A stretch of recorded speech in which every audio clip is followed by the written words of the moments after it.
Hi, I'm Beth Bonness, host of the Thought Echoes podcast, where we explore how we engage with our thoughts and appreciate their ripple effects and entanglements, especially with those we love and interact with the most. In this episode, I'm joined by future strategist Fredric Marshall. We explore AI through the lens of change management, emotional resilience, and intentional living. Rather than framing AI as either utopian or catastrophic, Fred discusses how curiosity, boundaries, and thoughtful collaboration can help us navigate accelerating change without losing ourselves in it. I hope you enjoy this episode. Hi, Fred. It is so nice to finally meet you in person and talk about something that is near and dear to everybody or threatens them, all things to do with AI. So I love the description of Thrive being the atomic habits of the age of AI. You Mm. presented this compelling image of a multiplayer experience in a Marvel cinematic universe, and I found myself identifying with that and then the angst inside imagining all these different players coming into my space. So you did a great job verbally, kind of describing what that feels like. Can you talk Well, about thank what you. compelled you to write the book and why now? Well, I was sort of having that multiplayer experience myself. I've been lucky in that I've had a really nice, good career, and then I retired about 2.5 years ago, and I have been investing in AI startups for a while, about 7 years, and I got more and more involved in all of these companies and reading the pitch decks and going to the data rooms and seeing what's coming. And it occurred to me that, oh my goodness, there's so much change that's coming that nobody knows about. And I wanted to be prepared first myself, but then prepare other people to navigate this and not see it as this daunting thing, but something that you can manage and navigate and then use to create a beautiful life. Why settle for survival when you can thrive? I mean, AI obviously has been a thing for a long time. And for those of us in high tech, maybe we're more sensitive to it than those that aren't. Hmm. So my husband, who's a creative person, kind of looks at all things social media and, the blight of how it has been inappropriately used. And then Hmm. other people with three daughters and their husbands, they're in various careers, and all of them are affected by it. In some cases, they're concerned about being opted out because of Hmm. AI, and others feel pressured to somehow use it and engage with it and whatnot. So I see the whole gamut, and then I'm looking at my little granddaughters, wondering what the heck, they're going to see as 4-year-olds. They're not going to know a world without AI, just like our kids It's didn't true. know a world without TV. Hmm. They knew the world of the internet, but that was later. So it's happening so fast, and so to kind of ignore it doesn't make any sense. You had No. this you synthesized all this research. Hmm. How did you go about taking companies like what you did with Apple and to create this compass in the chaos? And you talked about three journeys, an internal, an external, Hmm. and a shared. Can you talk about and explain those a little bit more? Yeah. So my work for years, for 30 years, was helping big pharmaceutical companies launch brands. And that's a change management process because you've got to get physicians to understand why this therapy is different and better for patients. You have to get payers to pay for it. You have to help educate the staff and help them change the way they think about treating patients. And then you have to get the patient to see, why they should keep taking the medicine because it's going to save their life or make the world better for them.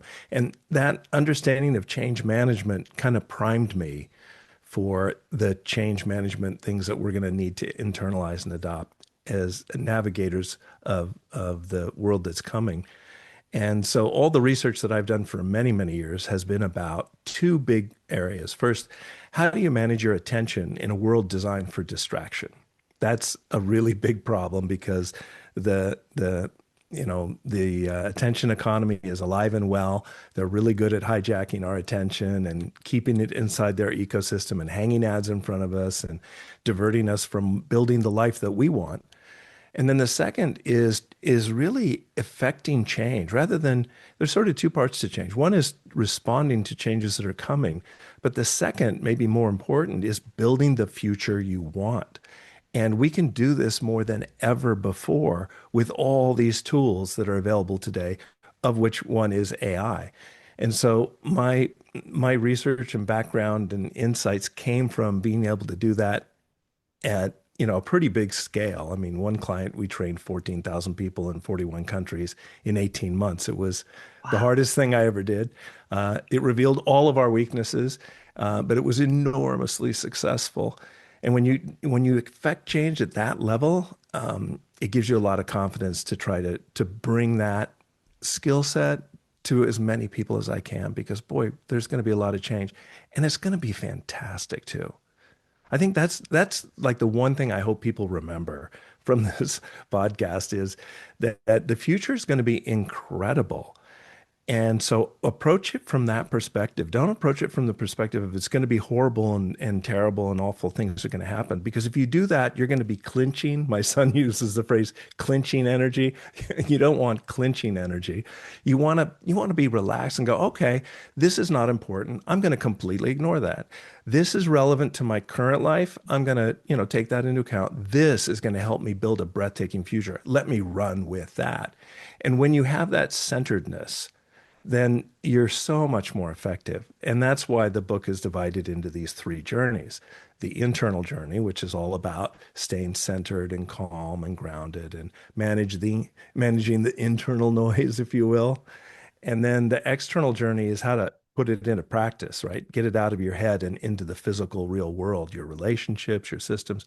And then the last is the shared journey, for a couple of reasons. One, nobody does it alone. The more people you can get, the more people that you work and partner and collaborate with, the farther you can go for sure. So getting good at that is really important. But then AI is like the ultimate collaboration partner in certain categories of things. Run with that. It's so great. Why not use it? I think the slight segue within the last couple weeks, certainly within the last month, I read an article that talked about AI going from this cruncher of data that you ask, and it can, whether you're researching and you work on your prompts so that you get better at your voice, and so it understands, and the back and forth that goes on Hmm. so that it can be an efficient assistant, Yeah. but moving from that to being more anticipatory. Mm. And there's a scary, I mean, you think about, okay, if you've got a really good assistant back in the days when you had an assistant and they knew your calendar, they knew, all Yeah. your kind of pressure points and whatnot, and they could anticipate what it was you need. Somehow there's a line that feels a little futuristic, sci-fi, scary, that this thing, as Yeah. opposed to a person that I have a relationship with, has that capability. And Yeah. I know shows just what you like, mean. the Nicole Kidman with the daughter who's lost her partner, that's got this avatar that is her dead wife, and she Hmm. knows everything about the family. And Jamie Lee Curtis is just like thinking that's awful until she's lonely one night and she Yeah. spends hours, interacting with her. So there's AI is changing very fast, and I It think our is. relationship is. So can you speak to that a little bit about that partnership? Yeah, so it's very interesting. Do you want to give the keys to your car to AI? Do you want to give the keys to your house to AI? Do you want to give the keys to your life to AI? I don't know. Maybe not. The magic word is, do you trust it? Hmm. And if you don't, don't for sure.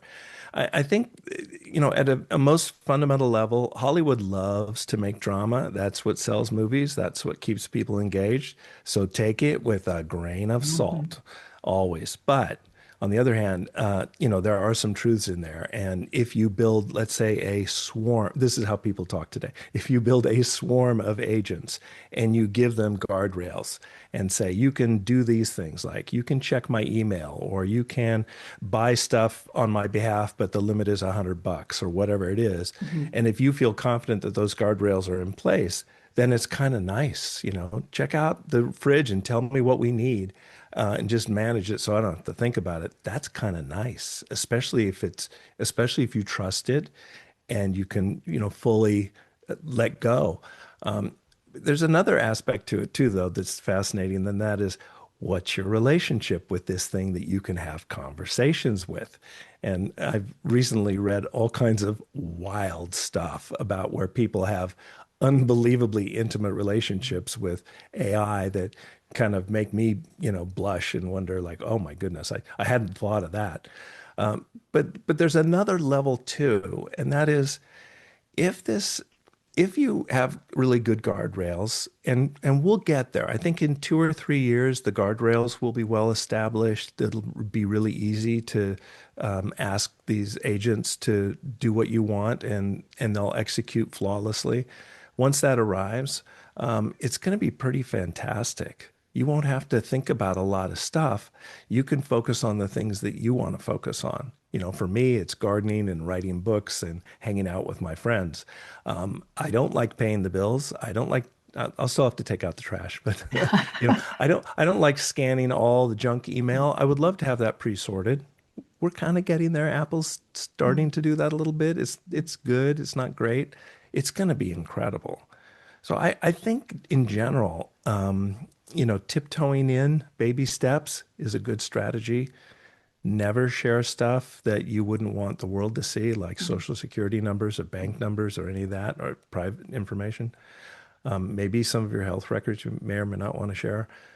But I think the strategy is let it know who you are and give it feedback. I think the secret ingredient with AI is give it feedback in real time. If you prompt it to do something and it comes back with something weird, say, no, that's not what I meant at all. Here's what I meant. Mm-hmm. And now play back to me what you think I'm asking for. And that kind of real time feedback, they call it test time training in the AI world, is so powerful. You can get it really dialed in. I know there's been various articles with AI hallucinating, especially in the relationship space. Mm, But I know that I was going back and forth, trying to streamline the process for the podcast and all the work that has to get done with URL slugs and, all the mm, behind the office, kind of things that have to get done. And yeah. when I was using things as examples and then refining this work, this didn't do it in my voice. And then after a while, I said, I have not named my ChatGPT. You're providing me more information about why this is a good idea. I'm spending way too much time reading all the reasons that you're justifying it. And I don't want to spend that much energy. I don't want that much electricity. Sometimes I'll say, how much did that cost me for you to answer that question? Not that Yeah, it's me yeah. literally, but there are so many data centers. And so I feel I want to be efficient in my using AI. And then it'll 100%. come back and say, okay. And then it'll get to a point and I say, okay, professor, I don't need professor. Just Mm, answer the question. And if there's something really compelling that you want to say, then ask me a question. And so it'll do things like it'll wink and nod, and it's like, okay, you're getting too personal. I gotta back it up. mm. Or it will come back and it was just kind of being positive all the time. I said, ask me stuff in a Socratic way, so Yeah. experimenting with how you interact with it. But have you ever seen the TV show, not to bring Hollywood in again, Oh, it's okay. Pluribus? Pluribus? My daughter says I have to watch that show. It is. When you call in and there's a technical support person and you may Hmm. have a ticket that's open back in the day when Hmm. you called in, somebody picked up, Yeah. and you feel a little bit like who's on duty now. In Hmm. Pluribus, with what happens is that there's an event and everybody has the knowledge of everybody else except for these 11 people. Oh. So when they fly a plane, there's an 11-year-old that's flying the plane because all the knowledge and all the world has been imparted on everybody. I feel a little bit like my chat threads with the question for what I left is like, okay, there was this combination of bits that was Mm. answering my question yesterday, and now Mm. I'm tapping in, and as if it's as if the customer service representative has been just sitting there waiting for me. And of course, that's not the case. But watching Pluribus, it felt a little bit like all the knowledge, which is what I've imparted into the system, it has, so I can ask it whatever question, and most of the memory is kind of there, but it's imperfect, and that feels weird. It does feel weird. I've had similar experiences too. I think we all have. one of the things is, so there's two sides to it. One is the running dialogue that you have and how much of that it's remembering. And then the second is you can actually place data if you want, like books or whatever, Mm. in a certain memory bank inside your AI of choice, and it'll refer to that all the time. It'll be sort of, this is your not your working memory, but your stored memory that you can Right. consult, and that's kind of handy. But it does. I mean, the way AI works is it doesn't retrieve things, it generates things. And that is such a hard idea to wrap your head around. In other words, it's not picking up a Word document and replaying it on your screen. That's the way our computers work. The way Mhm. AI works is it takes all the stuff you talked about and it rebuilds that Word document from scratch. And so every time it's a little different and it's very context dependent. And that makes it, eerily human Mhm. in a weird way because we don't have perfect memory. At least most of us don't. Yeah, it's a tricky thing to navigate. I'm sure it's going to get better, and I'm sure it's going to be weird along the way. Yeah, for sure, sure. When you look at for people who are wanting to learn more about AI and that they're not Mm, they're I'll say they're consumers of it as opposed to those who are more yeah, actively involved in it for different reasons. What kind of yeah, recommendations for where they would start? yeah. I have two thoughts about that. Before I answer that question directly, I think it's important to point out that you don't need AI. Like you could live your whole life without it. And I think it's important to carve off chunks of your life and say, this is a non-AI zone. When I'm interacting with my granddaughter Mila, there's no AI anywhere. It's like I'm not looking at my phone. Mhm. It's all Mila all the time. And that's, I think, really important. But back to your original question, there are so many paths in, and it depends on how deep you want to go and what category of thing you're interested in. So if you want to become, proficient in AI from the point of building agents and agentic AI, you can, go to YouTube and start Googling, if you will, asking YouTube, do you have a tutorial that can help me build agents using Claude or Perplexity or ChatGPT? And there are tutorials there, and they're actually surprisingly good. Some are bad, some are good, but you'll find one. The easiest way is to just tell your AI what you're trying to do and say, could you give me enough knowledge of how to use AI to make meaningful progress and not overwhelm me? And then go from there. It's surprisingly good at explaining stuff. Yeah, it is true. It's a little bit like when you're driving and it's like return to the route. You don't get what, you idiot, you're supposed to turn there. It's a very patient teacher. I know Yeah. there are a bunch of people that I'm kind of surprised in family where they'll have used and will admit that they have AI, but they're using it for things like I'm researching where I want to travel and I haven't been to the country before. So Mm, we'll ask AI for kind of, I want to spend 3 days in this city and this city and that city. And so that's been their tiptoeing mm, into it. Um, and sometimes there are arguments where it's like, well, let's ask AI. And so somebody will whip out their phone and ask AI question.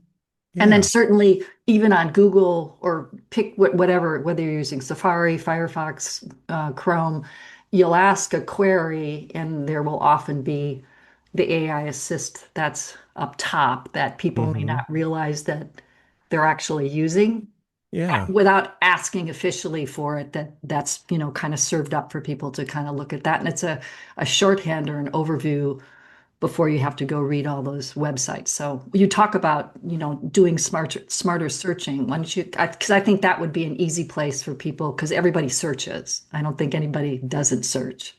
It's true. So Google has two modes. It's got the Google, regular Google that we all know and love. And then there's a version that is AI assisted, as you said. And so if I want to treat it like an AI, you just go to the top of the browser and on the just to the left is the AI version, and you just touch that and ask it, and it'll generate responses based on scraping the web, is how it does it. And it's not bad. It's pretty good. And it's an easy way to get into it. But I want to go back to something earlier, and that is, thriving doesn't require AI. And I think it's important to say that. Like, this book is not an AI book. This is a thriving book with a little bit of AI thrown in because that's the world we're living in. And so, stay human, be yourself, have your goals and vision and values and the things that you care about, and then use AI when it fits and to your taste, if you will. No, that's very good advice. And there are plenty of things that you provide in the book, and I highly recommend anybody who's interested in AI, whether you're worried about it or you're excited about it, that it's a wonderful book that kind of gives the lay of the land now, because it will change. 3 years from It- now, there will be more, and you'll probably have an updated version that people can get then. I was really kind of fascinated with what you called the human AI symbiosis. So I'm back mm, in the yeah, AI yeah, piece that's of it. okay. Yeah. And so talk about, and I think that's the using AI as an assistant, but with the symbiosis, just describe that to listeners in more detail. So what happened to me was one day I was playing around with ChatGPT, and I felt like I could finish ChatGPT's sentence. And that's what you do with friends, right? You know where they're going and you can finish their sentence because you have so much in common. And then the same thing Chat did that to me. It sort of finished my sentence. And I thought, okay, this is new. This is new. This is something different. So naturally, I asked ChatGPT about it. And it came back with, yeah, we're seeing. So the idea is that you have a neural net. And the reason that AI is so powerful is because it's using the same rough frameworks that our neural net uses. And it's great at recognizing patterns. It's great at generating new things. It's great at reasoning. It does all these things. And that's why it's so incredibly useful. Well, how cool would it be if you had your own brain and then a second brain that never slept and it did all the things that you hate to do and don't do very well? Like, I don't remember details that well, but my AI could. I'm not good at doing lots of mathematical calculations, especially big, complicated ones, but AI is brilliant at that stuff. So you can form this kind of partnership. And so rather than using AI as a tool that I grab every once in a while, what if we worked together? And, since we're both from the West or are familiar with the West Coast and Portland, Oregon, and all that, you can't grow up in the Northwest and not really be plugged into nature. Mhm.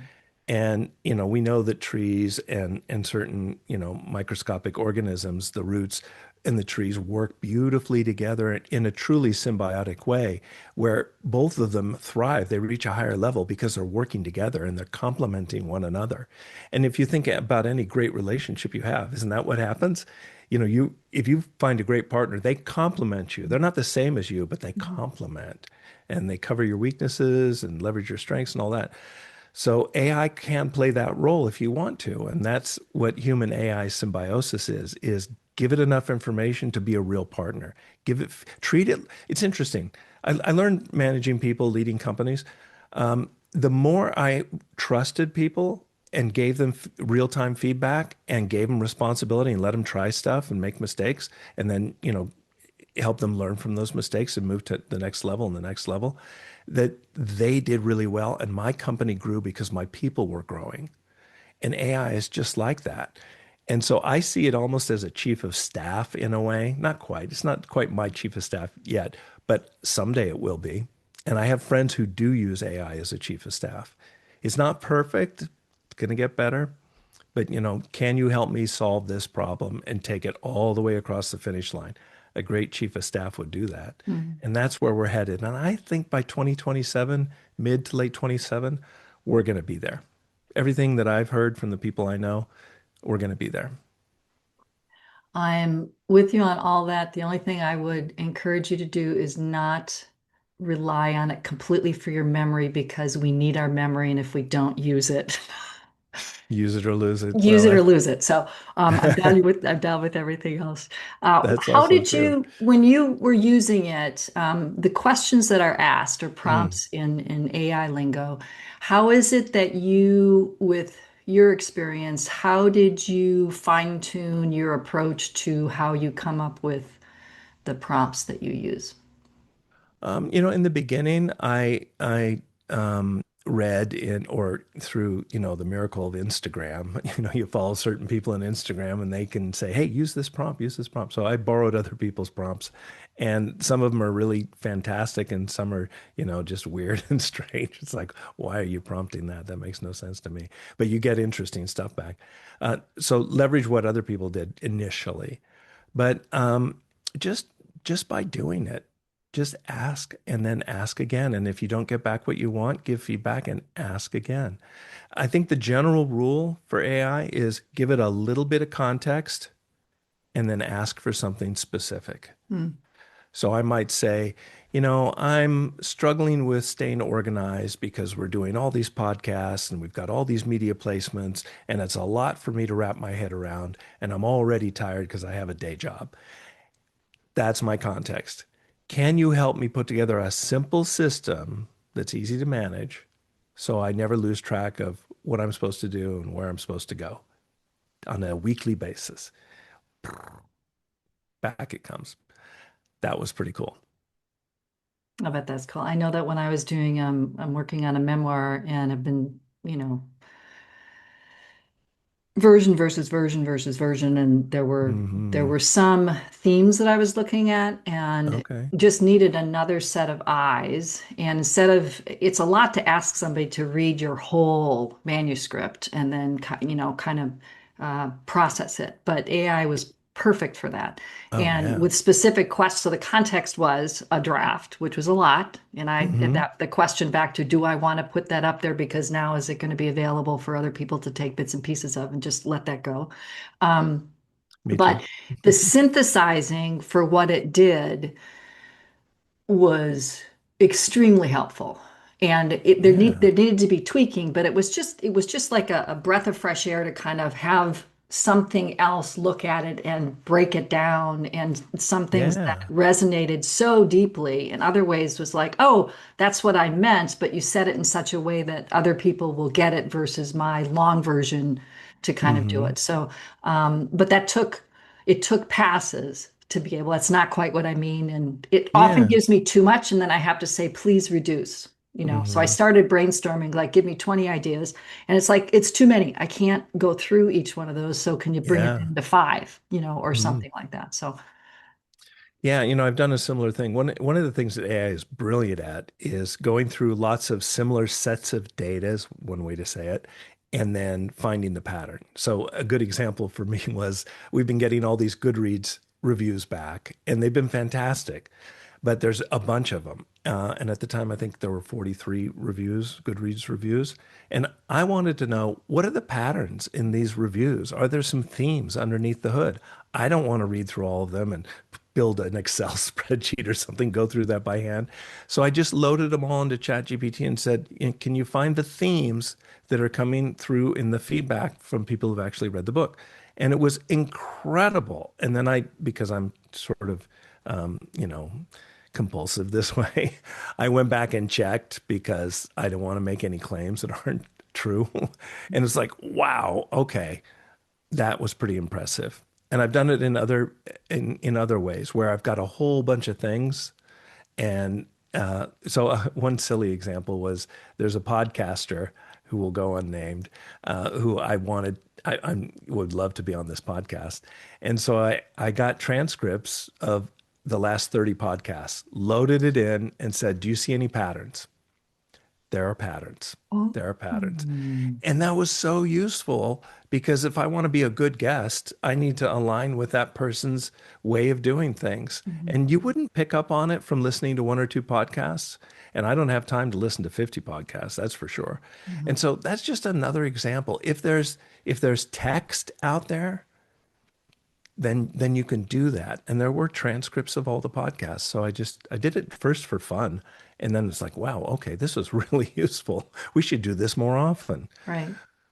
Yeah. And I know that for my podcast, what I'll do is I'll put in the transcript and I'll say, can you come up with 10 subheadings, that have, I don't want to say hooks like, clickbait hooks, but with, good SEO kind of interest. And then we'll Yeah. go, and the first couple of times I did it, I verified that those were actually close enough to the times that that worked.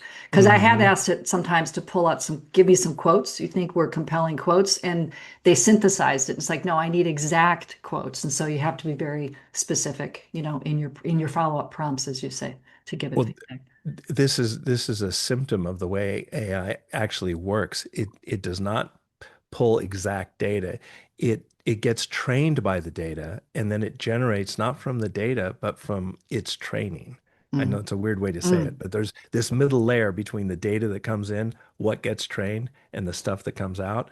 And so when you prompt it, it's not going all the way back to the original data. It's going to what it has stored in its neural net and it's generating from that. And so that is where all the hallucinations come from.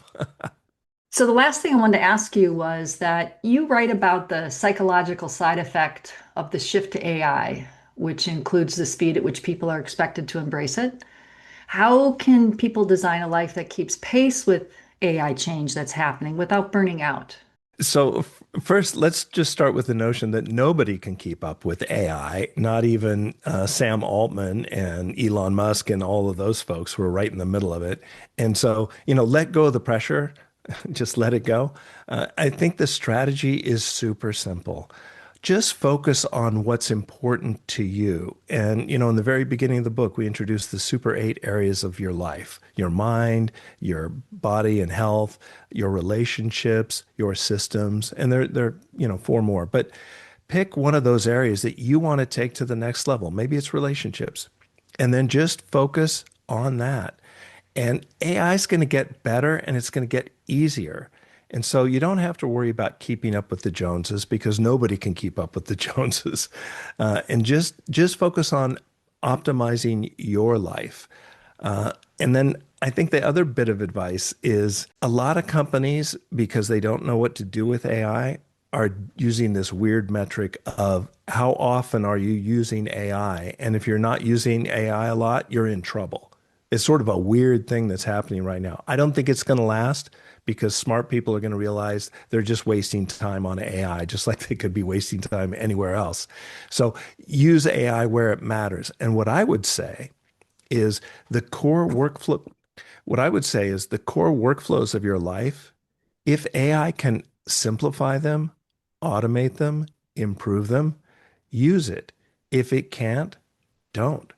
And just let that be your guide. Kind of go task at a time, and where it fits, use it, but don't try to force fit it because it's not made for everything. It's not the ultimate, it's not like the ultimate Swiss Army knife where it can do, it can open cans and as a saw and it's like whatever else is in there these days.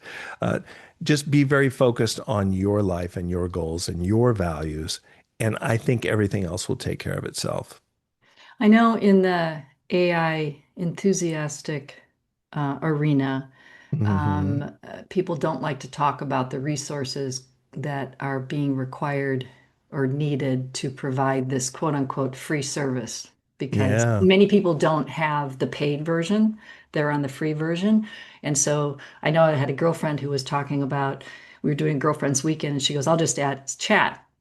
And this was going back and forth and back and forth. And it's like, do you ever think about how much resource you use when we ask these questions? And so AI is important. It's not going away, but is there an element of how we can use it responsibly, not just psychologically and personally, so we're not overwhelmed or too dependent on it, but Hmm. just from a resource perspective or acknowledging a resource Yeah. perspective? Can you speak to that a little bit? I love this question because, AI is using unbelievable amounts of energy and it's going to continue to use unbelievable amounts of energy. So anything we can do to reduce the energy usage is good. One day there will be data centers in the sky and they'll be solar powered and beamed down just like Starlink satellites. And I'm pretty sure that that's going to happen because I know the people who are involved in doing that and they're very determined folks and they're going to make it happen. And the math works.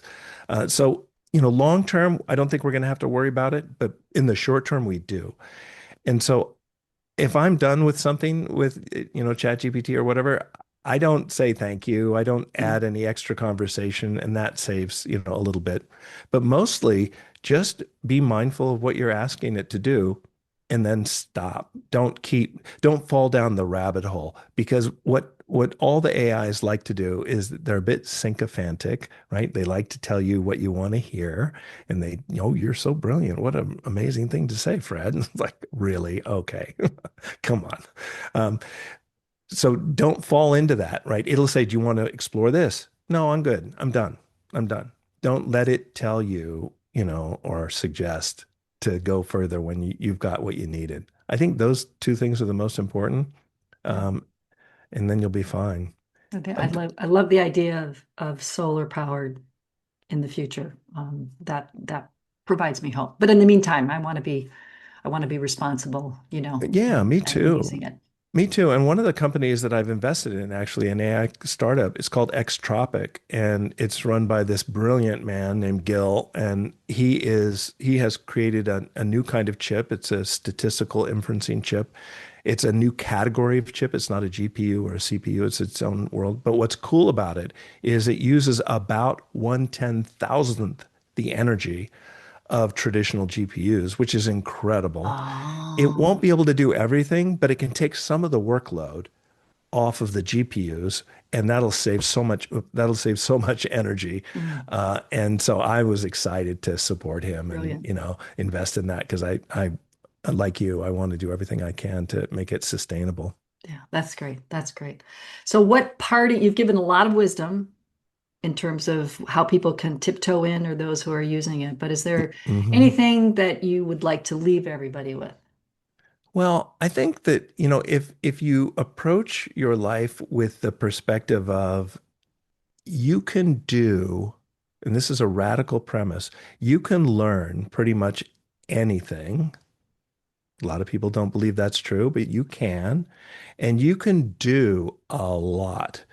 You can't boil the ocean, but you can do a lot. So I would say be bold, imagine a breathtaking future, break it down into little bits, one chunk at a time, and execute in weekly chunks. The magic formula for creating and doing big things is to have a 3, 5 year vision of what you want to have happen. And then break it down into what do I need to do this week that's going to move that along, get me closer. A day, can get away from you, too many things going on, but I can always find 30 or 60 or 90 minutes in a week. Maybe it's Sunday, or maybe it's Friday night, or maybe it's, sudden Tuesday afternoon where things open up and I've got 60 or 20 minutes and I can work on it then. But if you advance the things you care most about every week, like clockwork, you can do extraordinary things. I just put together a post and it'll be out on Instagram and in the social media soon of some daffodils that we planted in the woods behind us. My neighbor and I are planting daffodils. We're planting them by the thousands. And it's incredible now. And we've been doing it year by year in stages. It's taken a while to get there. But right now, I have to tell you, it's just amazing out there. And I walk around and it's like, wow, this is like the Wizard of Oz, just flowers everywhere. And the deer were loping around this morning. And, we had a moment. That's like 5 years in the making. But so what? So what? I didn't have enough money to do it all at once. So I just did it bit by bit. And I think that weekly cadence is kind of the secret sauce. So dream big, break it into small chunks, and then weekify it and stay on it, and it'll happen. You'll get there. And Love it. don't worry when things go wrong. Just like, don't sweat it. Hashtag Weekify it. Love it. Hmm. Thank you so much, Fred. This was Oh, delightful. so nice to speak with you. Okay, take care. And we love the fact that you grew up not far from where I live. So It's East a, Coast, West Coast meet. So it's a small very world. small world. Hmm. Take care. Take care. Bye bye. Thank you for listening. If you enjoyed this episode of the Thought Echoes podcast, please consider subscribing, leaving a review, or sharing with a friend. It helps get the word out. Until next time, keep exploring the echoes that shape your world.